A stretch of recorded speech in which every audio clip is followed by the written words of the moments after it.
Hello மக்களே, இன்னைக்கு அம்சாஸ் homemade ரெடிமிக்ஸில் இன்னைக்கு நம்ம பார்க்க போகிறது சண்டே ரெடிமிக்ஸ் காம்போ. அதுக்கு நம்ம ஃபர்ஸ்ட் எடுத்துருக்கிறது கேரட் சப்பாத்தி. அதை எப்படி செய்யணுங்கிறத பார்க்கலாம். அதுக்கு 1/2 கிலோ சப்பாத்தி மாவு எடுத்து வச்சிருக்கேன். அதில் உப்பு சர்க்கரை சேர்த்துருக்கேன். அதுக்கு என்னென்ன ஆட் பண்ண போகிறேன்னா கேரட் பவுடர், இது நம்மளோட ரெடிமிக்ஸ் ரெடி பண்ணி வச்சுருக்கோம்.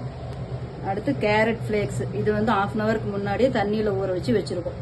இது ரெண்டுத்தையும் ஆட் பண்ணி நம்ம இப்போ மிக்ஸ் பண்ண போகிறோம். இங்க பாருங்க, நம்மளுடைய சப்பாத்தி மாவு ரெடி ஆயிருச்சு. இது ரெடி பண்ணி ஒரு 1/2 அன் ஹவர் அது ஊறட்டும். ஊறினதுக்கு அப்புறம் எப்படி நம்ம சப்பாத்தி செய்யணுங்கிறத காட்டுறேன்.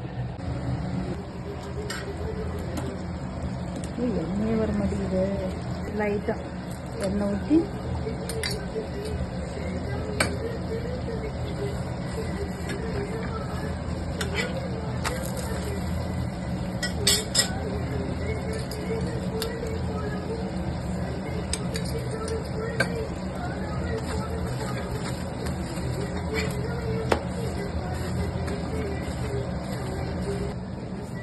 இங்க பாருங்க, நம்மளுடைய கேரட் சப்பாத்தி ரெடி ஆயிருச்சு.